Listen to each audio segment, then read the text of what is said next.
Masih Anda simak Serbuk Senin Berbuku bersama saya Ribu Tawandi di sini di FM 91,2 Radio Kota Batik News interaktif, solutif dan yuk. Terima kasih ya yang sudah bergabung.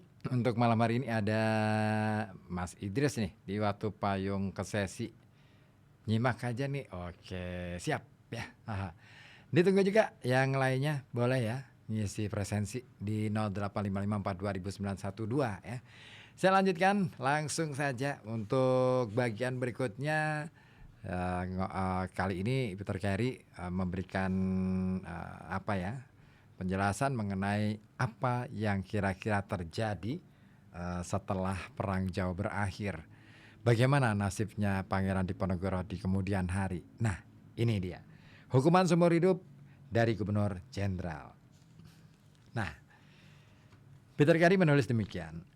Bagaimana bisa menjadi begini? Bagaimana bisa? Begitulah ucapan Diponegoro yang sesekali memecah sunyi di dalam kereta yang membawa dia dengan kawalan pasukan kavaleri menuju Bedono di perbatasan Karesidenan, Semarang. Masih menderita demam malaria, ia tidak mengucapkan kata-kata lain di sepanjang sisa perjalanan.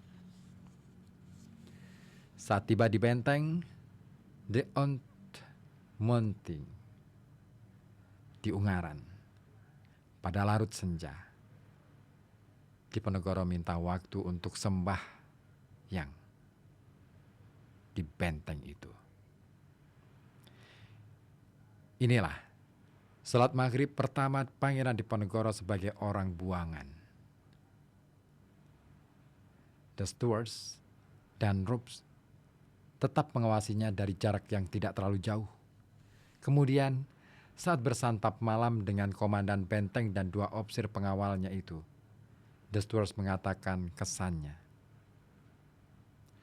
Pangeran sangat memahami dengan baik adat orang Eropa di meja makan.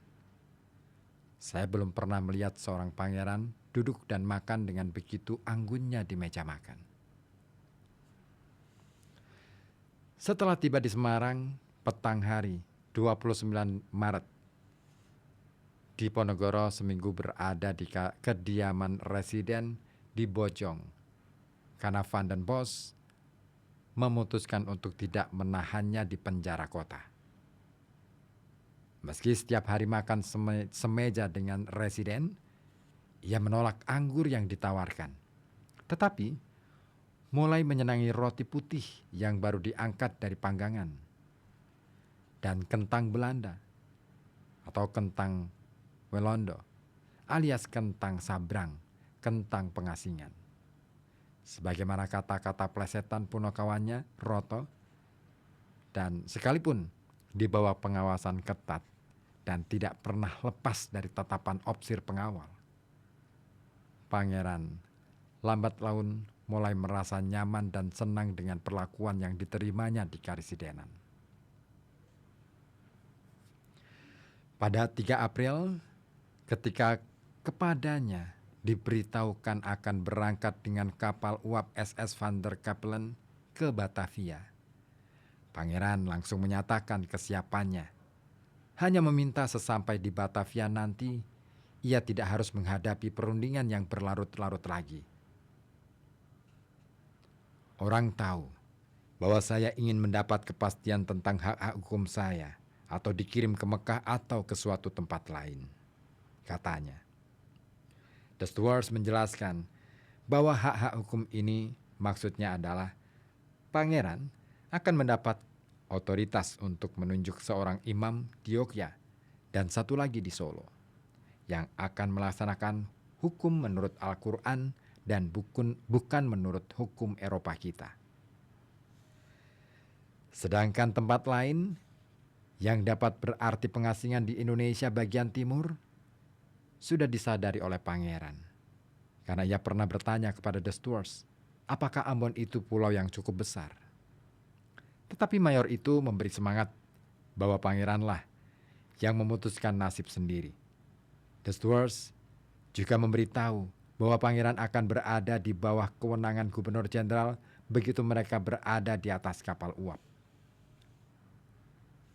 Pagi hari, 5 April 1830, rombongan Diponegoro yang terdiri atas 19 orang itu masuk pelabuhan Tanjung Mas untuk naik ke atas kapal. The Stewards melaporkan, Diponegoro tampak senang, tetapi tidak berkata apa-apa. Seraya melihat banyak orang di dermaga yang berkerumun di sana karena rasa ingin tahu. Ia menutup wajahnya dengan ujung sorban, yang makin membuat kerumunan itu penasaran. Tetapi pada saat yang sama, juga sangat kecewa. Saya tidak melihat gejolak perasaan apapun dalam dirinya. Di atas kapal, semua tampak berkenan baginya. Di sini, saya, katanya, sungguh merasa lega. Semoga terus begitu. Saya sungguh puas apabila orang memperlakukan saya dengan sopan dan bersahabat. Sambil memandang kami. Tetapi keadaan saya hari ini adalah akibat dari perlakuan hina yang harus saya alami sebelumnya. Di tangan Smithside, Chevalier, dan Dietri. Ia sangat terbuka dalam relasi sosialnya. Untuk memperteguh semangat, Pangeran meminum sebotol air zam-zam dari Mekah yang pernah diberikan kepadanya di Magelang oleh seorang haji yang baru pulang dari Tanah Suci. Merasa kuat, ia siap menghadapi apa yang akan diputuskan Gubernur Jenderal atas dirinya ketika tiba di Batavia 3 hari lagi. Sekalipun berita-berita tentang kedatangan Pangeran tidak dipublikasikan di Javanskoran, kerumunan warga Eropa yang ingin tahu menyewa kapal-kapal kecil atau berkumpul di dermaga untuk melihat dia turun ke darat. Salah seorang di antara mereka adalah seorang muda asal Skotlandia. Namanya George Frank Davidson, adik kapten kapal uap SS Van der Kapellen. Aku melihatnya turun di pelabuhan Batavia dari kapal uap yang membawanya dari Semarang. Kereta kuda Gubernur Jenderal dan ajudannya sudah berada di dermaga untuk menerimanya. Dari kereta kuda itu, dia dibawa ke penjara, tempat dia diasingkan. Tapi tidak seorang pun tahu kemana. Manusia yang malang. Betapa air mukanya berubah, agaknya itu pasti, ketika ia melihat kemana kereta kuda itu membawanya. Ia berhenti sebentar setelah turun dari kereta. Jelas, tidak rela memasuki gedung besar yang terlihat suram itu. Ia memandang sekeliling dan karena melihat tidak ada kesempatan untuk kabur, lalu melangkah masuk. Beberapa pengawal mengikuti. Sebelum pejabat yang berwenang menyuruh pintu ditutup, kulihat pemimpin yang kala ini dengan 2 istrinya dikurung dalam 2 ruangan yang tampak menyedihkan. Itulah kata catatan Davidson. Gedung besar yang terlihat suram itu adalah Staduis atau Balai Kota Batavia, di mana Diponegoro ditahan mulai 8 April sampai 3 Mei 1830. Namun, ia tidak dipenjara di ruang tahanan polisi, di ruang bawah Stadius, di mana Kiai Mojo dan rombongan tak lama sebelumnya ditahan di situ selama 1 tahun, dalam kondisi yang mengerikan. Pangeran ditempatkan di 2 ruangan berlangit-langit tinggi, di lantai atas bagian gedung yang difungsikan sebagai tempat tinggal sipir penjara. Bagian gedung ini di sayap barat Staduis, yang biasa dijadikan tempat tahanan orang Eropa atau tokoh penting pribumi, terletak persis di atas ruang-ruang penjara bawah. Selama berada di ibu kota kolonial, pangeran dikunjungi oleh para pejabat pemerintah kota Batavia yang dipimpin oleh kepala pengadilan kota atau Landrat, Jan van der Veen.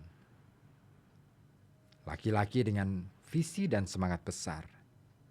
Ia juga menjabat sebagai wakil presiden Batavia's Genootschap van Kunsten en Wetenschappen atau Perhimpunan Seni dan Ilmu Pengetahuan Batavia.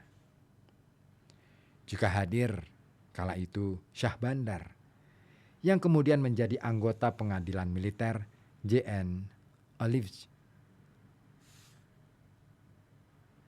serta hakim kepala Adrianus Johannes Bik.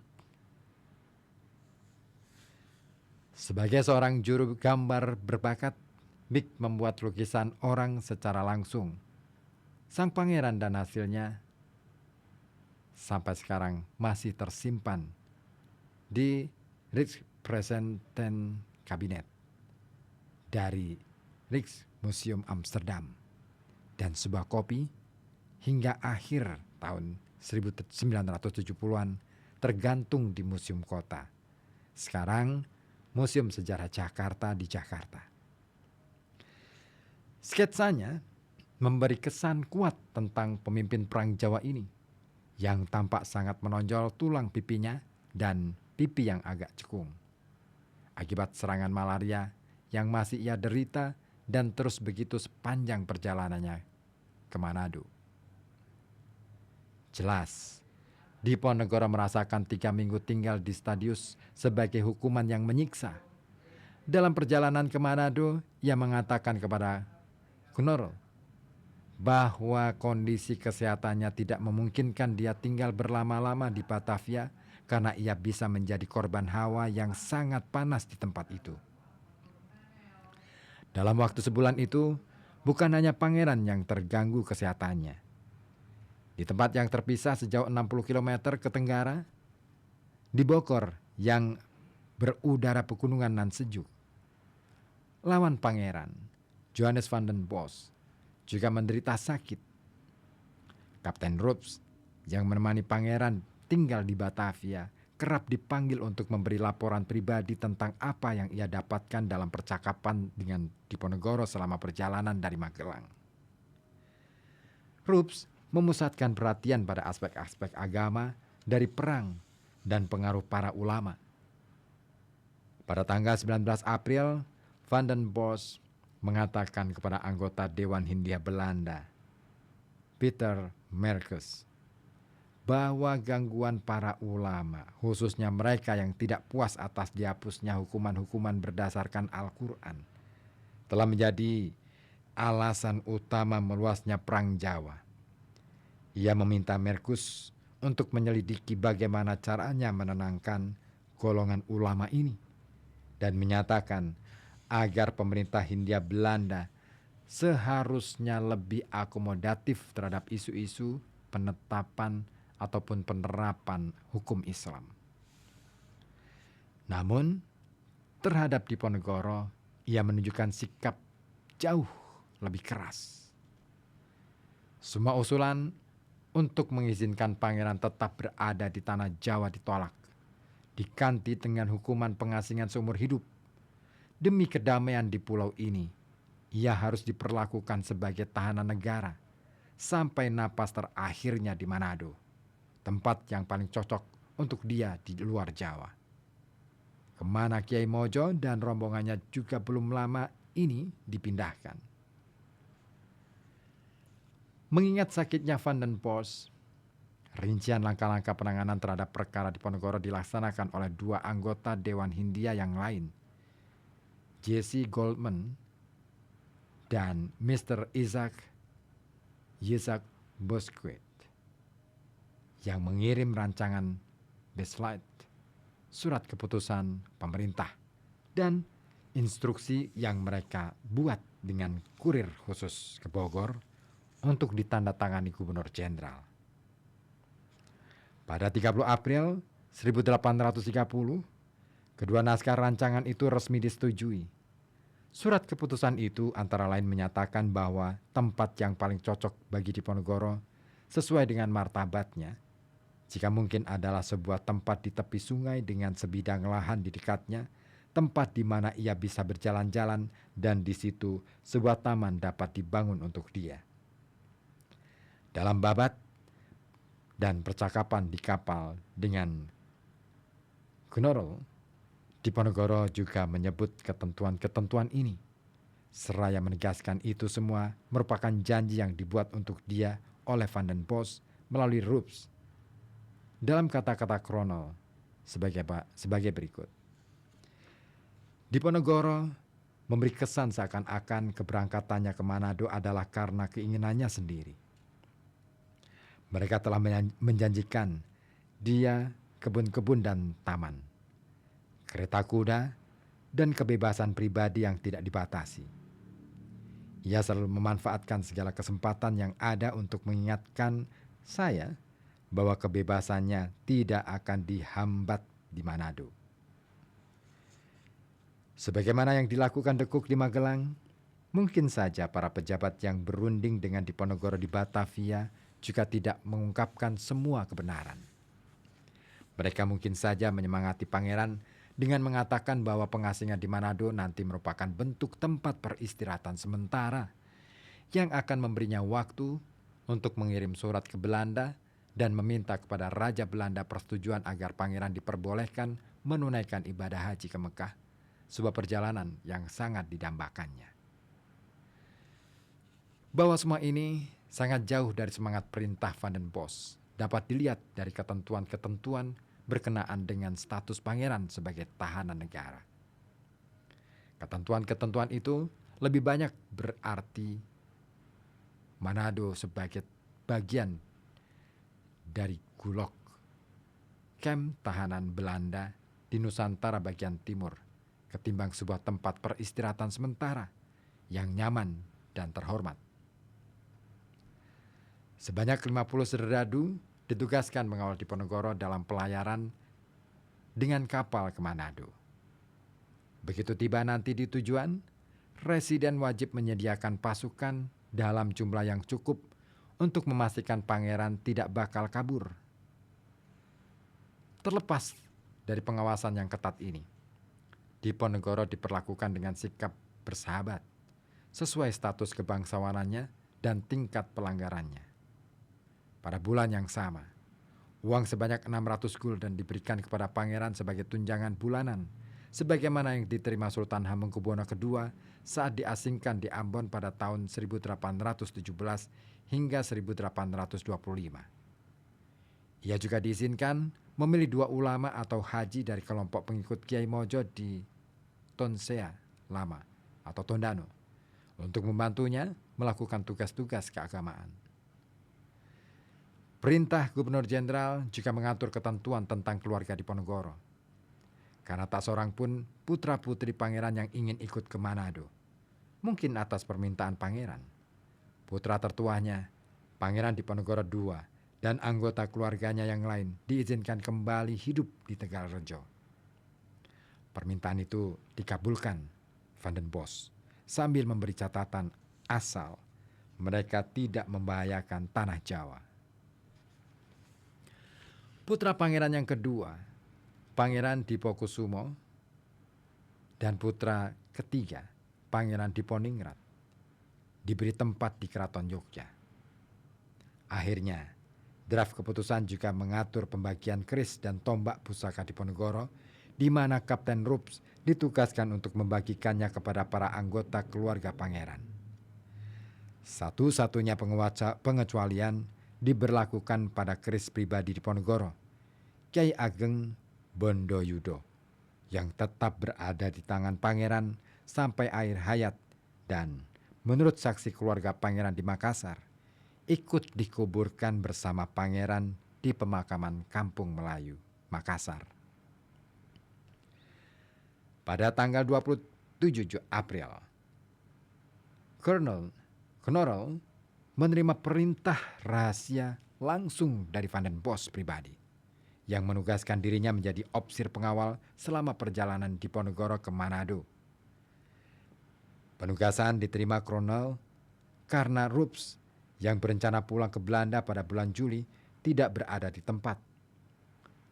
Opsir Jerman ini ditunjuk karena dia dapat berbahasa Jawa, sebab Diponegoro ingin dikawal oleh opsir yang bisa diajak bercakap-cakap dalam bahasa ibu dan bukan dalam bahasa Melayu pasaran yang baginya menjijikkan. Dengan surat perintah Gubernur Jenderal tertanggal 30 April itu, Knoro mengunjungi Diponegoro di Stadius untuk memperkenalkan diri.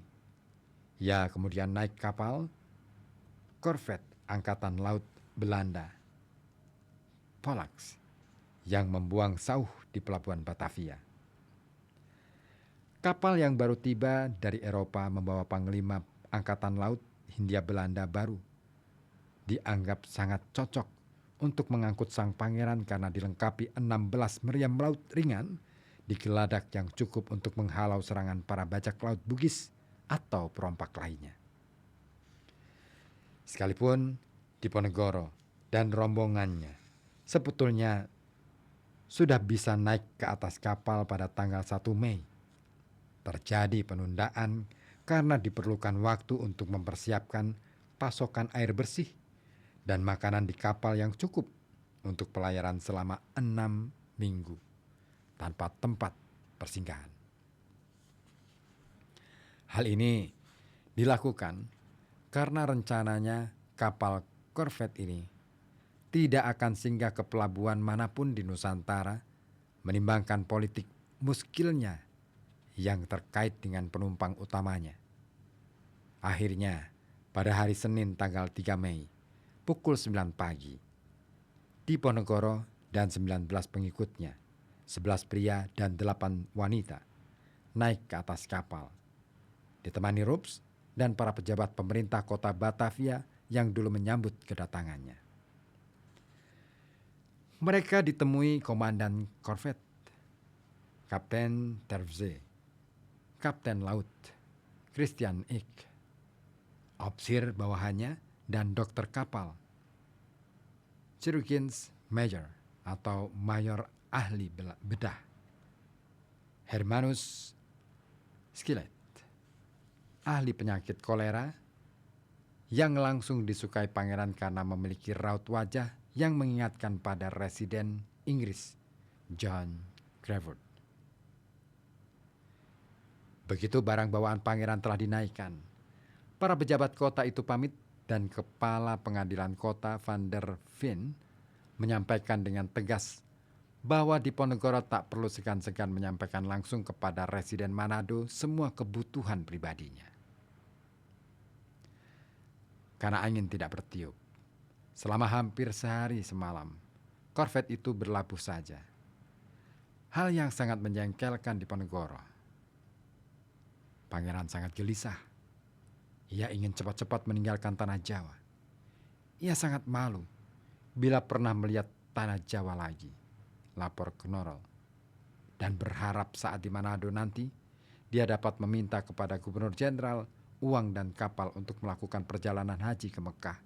Begitu kondisi tubuhnya pulih dan hatinya tentram dan damai kembali.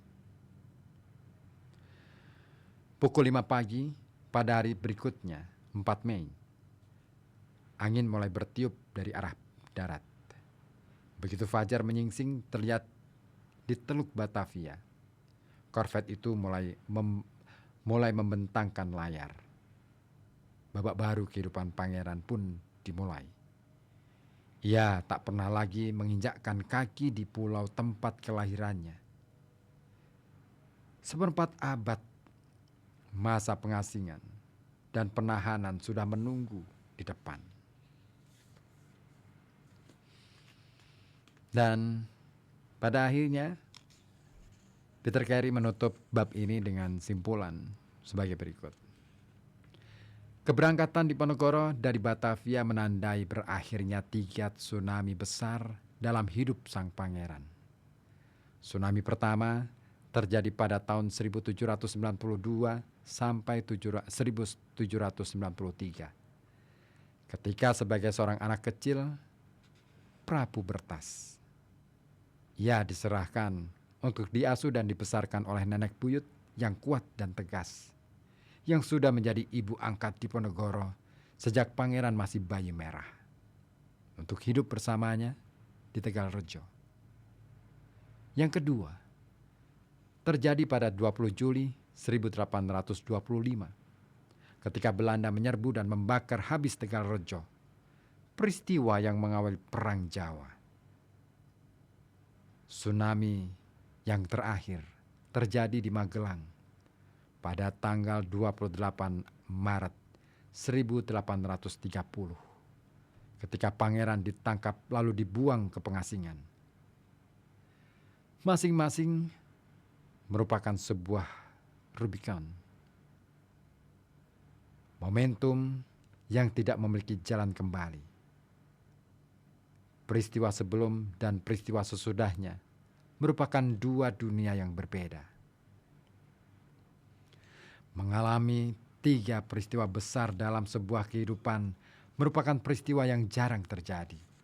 Namun, Diponegoro menggunakan masing-masing tahap kehidupan itu sebagai sebuah kesempatan agar dapat memunculkan kreativitas batin. Pangeran sekarang mulai menarik diri dari ranah fisik dan masuk ke ranah spiritual.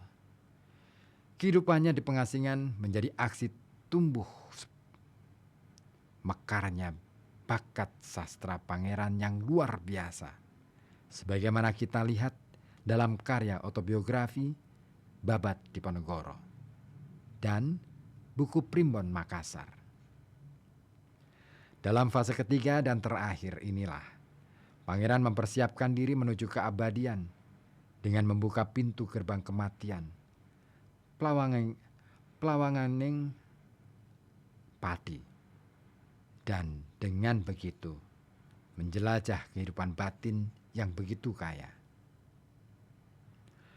Dalam kehidupan yang sudah ditakdirkan, sebagaimana yang dihayati Diponegoro, semangat dan sikap sabar menanggung segala sesuatu yang dilukiskan Sang Buddha sebagai tapa berata yang tertinggi menjadi penting sekali. Apakah pangeran memang benar-benar terkejut dengan tindakan dekuk? Ataukah ia sudah sejak lama mempersiapkan diri untuk menanggung apa yang tidak bisa ditanggung itu? Kita mungkin tak akan pernah tahu. Namun yang pasti, pangeran akan pergi ke pengasingan dengan daya-daya kreatif yang tak akan pernah padam. Yang terlihat dari sorot matanya masih tetap menyala, seperti dikatakan Pangeran Hendrik. Dan karena fase terakhir hidup pangeran itulah kita sekarang akan menuju. Itulah akhir dari bab 11 dan kita akan segera menjelang bab ke-12. Bertahan hidup di Gulag Belanda. Tahun-tahun pengasingan dan kematian. Nah, seperti apakah kisahnya? Oke. Silakan tetap di sini ya. Ya, jangan kemana-mana. Tetap di FM 91,2 Radio Kota Batik, News Interaktif Solutif. Saya sapa terlebih dahulu yang sudah bergabung malam hari ini. Ada Aulia di Keradenan. Selamat malam Mas Ribut, selamat malam. Hadir nyemak Senin berbuku yang ceritanya makin seru. Malam ini luar biasa nih, dengerin acaranya Mas Ribut, diringi ramainya lantunan pembacaan manakib di musola. Wah, gitu ya. Ya, semoga aja ini menjadi hal yang menginspirasi kita semua ya, kisah Diponegoro ini. Karena bagaimanapun juga saya sangat menghormati beliau dan boleh dibilang sangat mengidolakan beliau. Karena ya nggak tahu ya, terlepas dari masalah ceritanya seperti apa, tapi banyak hal yang bisa saya ambil sebagai teladan dari beliau, dan banyak sekali cerita-cerita mengenai beliau yang bertebaran hampir menyeluruh di Pulau Jawa, terutama di Jawa Tengah. Nah, bagaimana kelanjutan kisahnya? Jangan pindah channel, tetap di sini. Terima kasih juga Pak Agus Soro di Karangjompo, monitor saja katanya. Ya ditunggu juga yang lain untuk bisa isi presensi di 0855420912. Kayak kuliah aja ya, pakai presensi segala. Oke deh, sambil menunggu yang lain untuk bisa hadir, untuk bisa ya paling tidak nongolin diri itu ya. Aha. Kita simak terlebih dahulu informasi-informasi penting lainnya yang mau melintas ini. Hanya di sini di FM 91,2 Radio Kota Batik, News Interaktif Solutif di Serbuk Senin Berbuku. Bersama saya Ribut Ahmad.